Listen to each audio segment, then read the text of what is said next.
Hey everyone, welcome back. Ready for another deep dive? Today we're going to be talking about non-duality. Non-duality. Yeah, Yeah. but we're not just going to talk about it theoretically. Right. We're going to get a little more experiential with it this time Oh, interesting. because I've actually for the past month been kind of experimenting with living as though there's no separation between myself and everything else. Okay.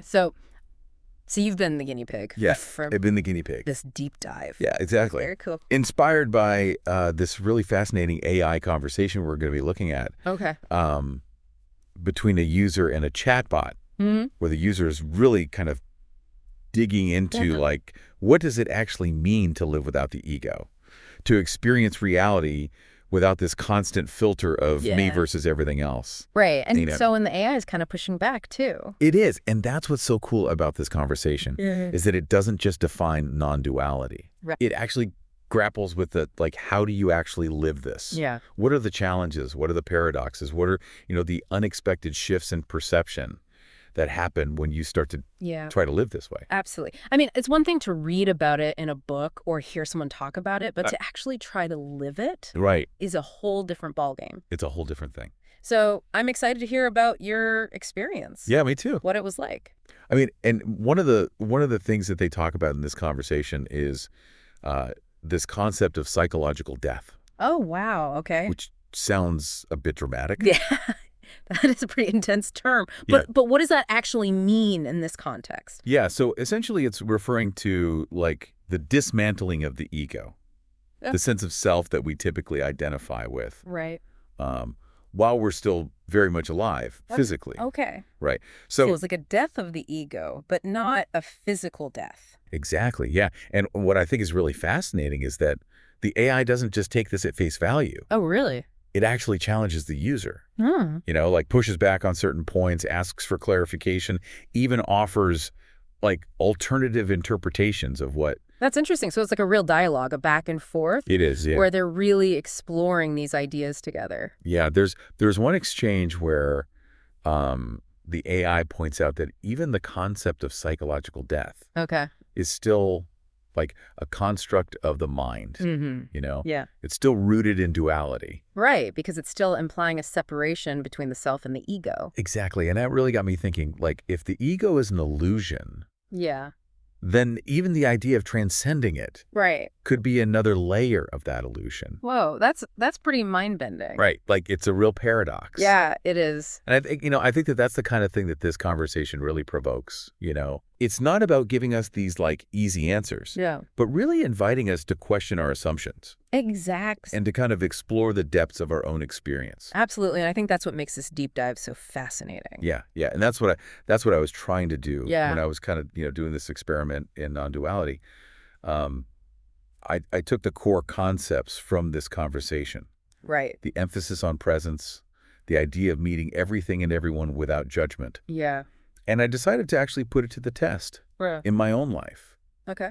For a whole month, I tried to live as though non-duality wasn't just an idea, but a reality. Wow. That's a bold experiment. Yeah, it was. I'm really curious to hear how that went. Yeah, well, it got real fast. So where did you start? What were some of the specific areas where you tried to apply this? Well, the conversation kind of touches on a few key areas. Okay. Exercise, relationships. Okay. And reacting to challenging situations. Yeah. So I figured those were good places to begin. Yeah, those are all really fertile ground for the ego to show up. Oh, yeah, definitely. All right, so let's start with exercise. Yeah. How did attempting to dissolve the ego impact your approach to fitness? Okay, so picture this. Yeah. You're at home, comfy on the couch. I know that feeling. Debating whether to hit the gym. Yep. Now imagine trying to have that internal debate when you don't see a separation between you on the couch and you at the gym. Okay. It's like arguing with yourself. Right, because in a sense, you are yourself. Yeah, you're not separate. Right. It's all one. Right. So did that internal struggle, that voice of resistance that we all know so well, did that just vanish? It wasn't quite that simple. Okay. It's not like I suddenly morphed into a fitness fanatic. Right. But there was a definite shift. Okay. It became less about willpower or motivation and more about just recognizing Okay, my body needs to move. Okay, let's go. So it became more of a knowing. Yeah, exactly. Like, A struggle. Yeah, no more like epic battles between the couch potato and the aspiring athlete. Right. It was just like.